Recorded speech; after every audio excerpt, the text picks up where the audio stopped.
고생 많으십니다. 네, 반갑습니다. 어떤 게 궁금하세요? 네, 삼성전자인데요. 네. 6만 1,000원인데 6만 3,000원까지 보고 있거든요. 근데 네. 지금 비중이 좀 많이 들어가긴 했는데 추가 매수하긴 좀 그렇겠죠. 네, 당연한 질문을 하시네요. 비중이 어떻게 되시죠? 네. 비중 50%입니다. 네, 뭐 추가 매수를 여기서 더 생각을 하신다고요? 자신 있으세요, 혹시? 어정쩡한 그 매수가에 들어간 것 같아요. 좀 아니요, 자신이 있으시면 추가하려고. 비중을 더 사셔도 상관없어요. 비중이라는 건 자신감이에요. 네. 자신감이고 배짱이거든요. 그러니까 어떤 사람이 자신감이 넘치는 걸 보고 옆 사람이 너 그렇게 자신감 부리지 마 이렇게 할 수는 없는 거잖아요. 돈이 그러니까 자금이 많이는 없어요. 많이 없고 적고를 떠나가지고 나의 자신감인 거예요. 100만 원인 네. 사람한테 100만 원은 전부고 1억인 사람에게 1억은 전부고 100억인 사람에게 100억은 전부일 거예요. 그러니까 나의 전부를 투자할 만한 가치가 있느냐라는 건데 지금 나의 절반이 들어간 거예요. 네. 그냥 나의 절반이 들어갈 정도의 가치가 있고 믿음이 있다면 가져가는 게 맞고 그거보다 더 넣고 싶다면 사실 사도 괜찮아요. 근데 저는 삼성전자라고 하는 이 기업에 대한 가치는요. 솔직하게 말씀드리면 이것도 방송에서 말하면 논란이 되겠지만 저는 개인적으로 네. 저평가 구간이 3만 원 정도라고 생각을 합니다. 네네. 그래서 3만 원대 여기 4만 원대까지 떨어진다면 저는 삼성전자를 와 이건 진짜 안 사면 안 되죠 라고 할 만한 자리인 것 같아요. 근데 지금은 단기적인 흐름상으로는 샀다가 팔았다가 할 수는 있겠죠. 근데 그런 거 있잖아요. 정말로 이건 사놓으면 돈 벌 것 같다라는 가격이 있거든요. 네. 그 예를 들어서 우리 뭐 자동차도 그랜저라던가 막 소나타라던가 이런 게 있는데 그런 게 막 80% 할인 일시적으로 오늘 하루만 할인한다고 하면 어때요? 줄 서서 가가지고 내가 당첨될지 안 될지 모르지만 좀 받아놓으면 이거는 되팔으면 거의 무조건 수익이다 싶은 그런 가격이 있잖아요. 가격이. 네. 그런 할인 행사가 저는 3만 원이라고 생각을 하는 거예요. 저기까지 올지 안 올지는 모르죠. 리스크가 있다면 올 것이고 안 온다면은 뭐 안 오는 대로 그 자리에서 살 자리를 찾아야 되겠지만 정말로 저는 이 가격은요 거품이었다 생각을 해요. 이 뭐 슈퍼 사이클이네 할 때 제가 저때 9만 원대도 여기 올라왔을 때 있잖아요. 삼성전자가 9만 원이 올라왔을 때 8만 원 여기 있을 때도 제가 이거 고점이다. 이거 슈퍼 사이클 말도 안 된다. 반도체가 지금 안 좋다. 호황은 무슨 호황이냐. 엄청 이야기했다가 비난을 받았는데 결국 제 말이 맞거든요. 그러니까 결국은 삼성전자가 반도체라던가 이런 데가 왜 안 좋냐면은 지금 경기가 안 좋다라고 하잖아요. 경기 침체. 그럼 삼성전자가 네. 지금 최근에 반도체 부분에서 적자가 난다 뭐 이야기를 하고 있는데 문제는 가전제품 쪽에서도 힘들어요, 지금. 왜 그러냐면은 우리가 물건을 살 때 가전제품은 금액대가 쌉니까? 비쌉니까? 비싸죠. 비싼 편이에요. 그러니까 비싸니까 우리가 보통 뭘 쓰죠? 현금으로 사나요? 카드로 사나요? 카드. 카드로 사요. 카드로 살 때 우리가 일시불로 사나요? 좀 뭐 이렇게 할부로 하나요? 네. 할부로 합니다. 근데 이자가 지금 요즘 어때요? 많이 올랐죠. 많이 올랐어요. 그리고 지금 카드사에서도 이 이자가 높은데 무이자를 해주면 자기들이 벌 게 없으니까 무이자 혜택을 줄입니까? 늘립니까? 얘들이 지금 무이자 혜택을 조금씩 줄여나가면서 교묘하게 바뀌어나가고 있어요. 그렇기 때문에 삼성전자와 같은 이런 전자제품 팔거나 가전제품 파는 쪽이 덩치가 크기 때문에 가격 자체가 좀 비싸기 때문에 사실상 반도체도 힘들지만 가전제품 쪽도 힘들어질 가능성이 매우 높아져 있는 거예요. 그래서 그런 걸 생각한다면은 사실 이 경기 침체를 온전하게 진짜 아무 상처 없이 지나가기는 힘들 거라는 거죠. 그래서 저는 여기서 단기적으로 지금 제가 생각하는 지수의 상승이 있기 때문에 지수 상승용으로 그러니까 삼성전자가 좋아서가 아니라 지수를 끌어올리려면 삼성전자가 필요해요. 네. 지수에서 얘가 차지하고 있는 부분이 있기 때문이에요. 그래서 지수가 올라갈 때 얘도 이렇게 끌어올리겠지만 정고점까지 가기는 힘들다. 호재가 없다. 무겁다. 어렵다. 그래서 저는 그 이후에 제 예상대로 떨어진다면 역시 4만 원대나 5만 원대, 4만 원 초반까지 밀릴 수 있다고 봅니다. 그럼 그래서 비중을 그렇게 줄여야 본다면은 지금 단기적으로 단타성으로 봐야 된단 말이에요. 장기로 본다면 안 좋고요. 그럼 단타성으로 봤을 때 지금 이 자리가 좋은 자리인가 하면은 돌파가 되면은 아까 말씀하신 것처럼 6만 3천 원, 6만 5천 원까지 갈 수 있지만 돌파가 안 된다면 빠지는 자리예요. 그러니까 도박하고 계시는 거예요. 그 도박을 하고 계시는데 50%의 비중을 들어가 있으니까 제가 자신 있습니까? 라고 물어보는 거죠. 저는 자신 없거든요. 네, 제가 생각한 대로 갈 거란 자신이 없고 더군다나 지금 차트가 오늘 보면은 올라가다가 잘 가다가 올라가는 모양새 기울기를 위쪽으로 꽉 만들고 있다가 오늘 뭐 하고 있는 것 같아요? 차트를 지금 TV 보고 보여주니까 이렇게 딱 꺾여 있는 것 같지 않습니까? 조정. 이렇게 가는 게 아니라 이렇게 꺾여 있는 것 같지 않냐고요? 네. 이렇게 가는 게 아니고 이렇게 꺾인 것 같지 않냐고요? 네, 맞아요. 꺾였잖아요. 그럼 상승세가 어떻게 된 겁니까? 올라가다가 지금 뒷걸음질 치고 있다니까요. 올라가다가 뒷걸음질 치고 있다고요. 저기 돌파 자리를 앞두고 못 가고 지금 뒷걸음질 치고 있는데 이런 자리에서 저는 들고 가야 되나라는 생각이 드네요. 그래서 돌파 매매라고 하는 것은 돌파가 되는 이런 차트 전고점 자리에 가깝게 사는 게 아니라 돌파되는 걸 보고 사는 겁니다. 그걸 사람들이 잘 모르니까 단타도 이상하게 하다가 물리는 거예요. 그래서 이런 자리들을 돌파가 안 됐을 때 바로 물릴 자리라고 생각하시면 돼요. 그러니까 저는 개인적으로 지금 매매를 조금 리스크 있게 하고 계시네요라고 말씀드리고 싶고, 위험하게 하고 계시네요. 지금 운전할 때 안전벨트 안 매고 문도 그냥 열어가지고 문 쫙 뜯어가지고 운전하고 계시는 겁니다. 비중을 줄여야 될까요? 저 같으면 그냥 지금 오늘 바로 매도할 것 같은데요. 전략 예, 매도할 것 알겠습니다. 같습니다. 그리고 공부를 좀 할 것 같은데요. 저 같으면요. 알겠습니다. 네, 그래서 감사합니다. 공부를 하시길 바랍니다. 고맙습니다. 네. 다음 상담 이어가도록 하겠습니다. 여보세요? 네, 여보세요. 네, 안녕하세요. 문현주 멘토입니다. 네, 반갑습니다. 네, 어떤 게 궁금하세요? 유한양행이고요. 네, 6만 원에 5% 있어요. 6만 원에 5%요. 네. 엄청 오래 들고 계셨네요. 네. 일단 유한양행은 사실은 내노라 하는 기업이죠. 제약바이오에서 돈을 꾸준히 잘 벌고 있는 기업 중에 하나가 유한양행이 아닐까 그렇게 생각이 들어요. 그래서 이 기업은 뭐 사실은 약도 우리가 알고 있는 잘 모르는 약들 파는 것보다 아는 약을 많이 팔고, 뭐 사실 유한제지 이런 것들도 영향을 많이 받고 생필품 이런 쪽에도 영향을 있다 보니까 유한락스 이런 것도 있잖아요. 그래서 그런 걸 생각 한번 해봤을 때 사실 이 기업은 상당히 좋은 편에 속합니다. 근데 문제는 가격이 비싸요. 뭐냐면 상당히 오래 들고 계신 것까지는 알겠는데요. 요런 기업이 올라와서 횡보를 하게 되면은 빠져내려가는 경우들이 굉장히 많은데요. 이건 한미사이언스라고 하는 기업을 한번 보도록 할게요. 한미사이언스라고 하는 이 기업도 올라와서 횡보했던 기간이 있습니다. 여기 보세요. 보이시나요, 차트? 예. 2015년에 올라와서 16년, 17년 이렇게 횡보했던 기간이 있었어요. 요 기간이 지난 다음에 어떻게 되는가 한번 보세요. 저 횡보하고 고점으로 막 올라와서 가격이 비싸져서 횡보를 하더니 그 다음에 어떻게 됐는가를 한번 보시면 지금 시청자님의 미래가 보이실 겁니다.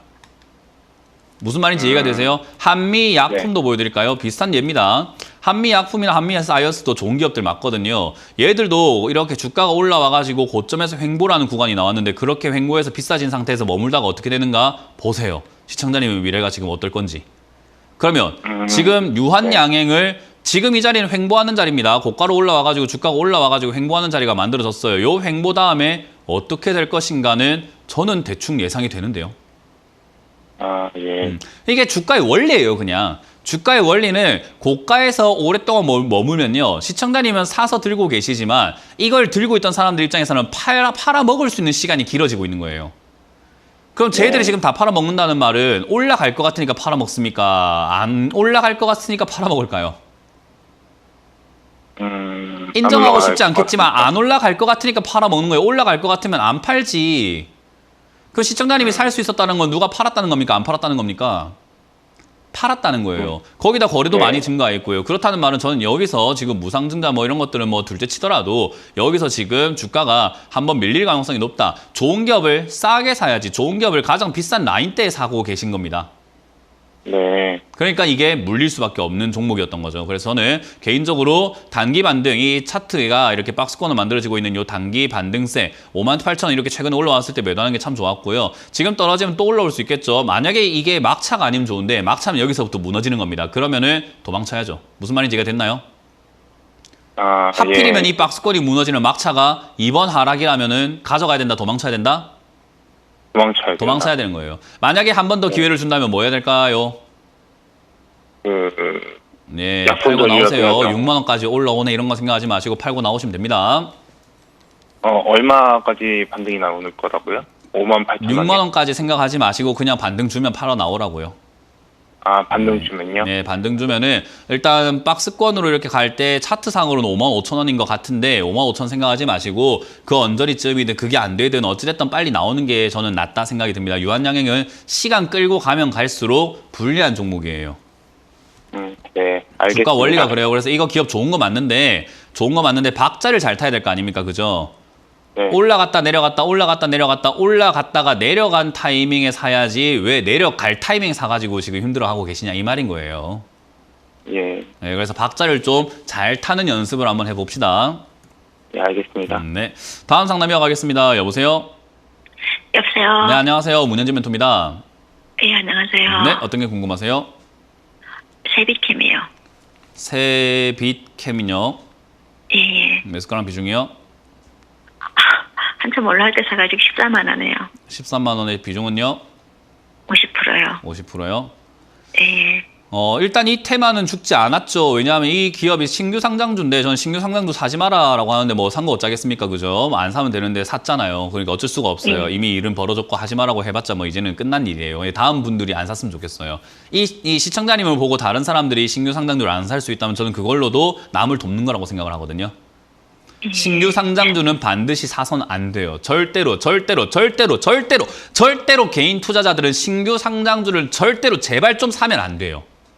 사서 대부분 99%가 물려가지고 상담을 하거나 고생을 하거나 괴로워합니다. 그러면 내가 1%겠지라고 믿어야 될까요? 내가 99%가 될 것 같다는 생각을 해야 될까요? 제가요. 네, 그렇기 때문에 안 사는 게 진짜 계좌에 유리하고 도움이 되고 정말 돈을 버는 방법 중에 하나가 신규 상장주를 안 사는 방법입니다. 예. 제가 그렇게 부탁을 하고 단호하게 말씀을 드리고 제발 계좌에 포트폴리오상에 신규 상장주 상장된 지 1년 안 된 거, 2년 안 된 거 제발 넣어놓지 마라 하는 이야기가 그 말이에요. 근데도 많이 넣으시더라고요. 어찌됐든 이거는 뭐 회사 자체가 폐 리튬 이온 전지, 뭐 폐배터리 분해 뭐 이런 것들을 하고 있는 기업이기 때문에 사실은 테마성으로 본다면 아직까지는 죽은 테마는 아니에요. 그래서 주식수가 400만 주밖에 안 돼가지고 품절주라고 부르는 종목이거든요. 그래서 이런 기업들은 아래쪽에 내려와가지고 자리를 좀 잡고 나면 이상 급등 현상이 나와요. 시장하고 상관없이요. 시장이 안 좋아도 급등이 나와요. 근데 문제는 그거예요. 시장이 안 좋으면요. 내려가다가 이상 급등이 나오는데 시청자님 매수가까지는 택도 없습니다. 여기서 지금 잘 생각해보면 오늘 상한가가 나온다고 하더라도 10만 한 5천 정도거든요. 시청자님 매수가가 14만 원인데 상관이 있나요? 없나요? 없어요. 네, 본전도 아니고 손실이에요. 그렇기 때문에 신규 상장주가 그렇게 문제인 거예요. 그래서 지금 비중도 50%이기 때문에 사실 추가하면서는 안 될 것 같고요. 이상급등 현상이 나오면 억울하지만 손실 내서 손절을 좀 하셔야 돼요. 제가 보기에는요. 그래서 저는 이게 얼마쯤인지 몰라요. 반등이 나오고 급등이 나올 때 얘는 아마 상한가 근처까지 한번 힘을 줄 거예요. 이 주식수가 많지 않기 때문에 급등 나올 때 아마 힘은 있을 것 같거든요. 시가총액도 크지 않고요. 그래서 그런 걸 감안해 본다면 상한가 근처까지는 아마 슈팅이 나올 텐데 그런 슈팅이 나왔을 때 매수가를 떠나서 어디까지 올라오는가를 떠나서 그런 상승이 나올 때 팔고 나와야 된다 이 말이에요. 얼마를 정하지 말고 슈팅이 나오면이라는 걸 생각을 해야 돼요. 급등이 나오면 팔아내야 되는 거지 그게 얼만데요가 중요하지 않은 거예요. 왜? 손실은 감수해야 되는 겁니다. 각오하셔야 되는 거예요. 왜? 안 될 종목을 샀으니까. 그러니까 제가 항상 방송하면서 이런 거예요. 저질렀으면 감당을 하세요라는 이야기를 하죠. 죄를 저질렀으면은 우리가 법정에 가가지고 재판을 받고 죄값을 치르는 게 맞는 거잖아요. 그죠? 죄는 아니지만 고가에 샀으면 손실은 감당을 해야 되는 문제인 거예요. 그러니까 인과응보라고 생각을 하시면 돼요. 그래서 이런 걸 우리가 자꾸 피해가고 싶고 손실 안 보고 싶어요. 자꾸 이러니까 괴로운 거거든요. 사람이. 그리고 상담도 그러니까 괴로운 거예요. 본전 올까요? 본전까지 오게 만들어주면 안 돼요. 제가 어떻게 만들어줍니까? 네, 그러니까 그건 안 돼요. 상담은요. 이걸 본전에 탈출하게 내가 무조건 만들어줄게요가 아니라 최대한 손실을 줄여서 나올 수 있는 최선의 전략을 짜는 거거든요. 시간을 벌거나 돈을 벌거나. 그래서 이 지금 상태가 거의 뭐 한 40% 손실이잖아요. 그죠? 20% 손실 나올 수 있게 만들어준다면 그것도 돈 버는 거 아닐까요? 뭐 예를 들어서 우리가 1억을 투자해서 4천만 원 날릴 뻔한 거 2천만 원 날리게 해준다면 2천만 원 번 거잖아요. 그죠? 그렇게 생각을 하시는 게 맞다 이 말이에요. 그래서 저는 세비캠 끝난 테마는 아니기 때문에 시세 한번 낼 것 같고 그 시세가 얼마까지인지는 정확하게 알 수 없으나 일단 10만 원대 이상까지는 슈팅이 충분히 나올 수 있습니다. 그래서 지금 자리 슈팅 나온다면 10만 원 이상일 것 같기 때문에 10만 원, 11만 원에서 비중 줄이는 게 맞는 거고 더 내려간다면 아까 말씀드린 것처럼 내려간 상태에서 상한가 나와봤자 8, 9만 원입니다. 그러니까 내려가면 내려갈수록 시청자님 손실을 더 봐야 되는 겁니다. 이해가 되셨어요? 네, 그렇게 해서 올라올 때마다 잘 정리하시길 바라고 다음에 신규 상장주 하지 마세요.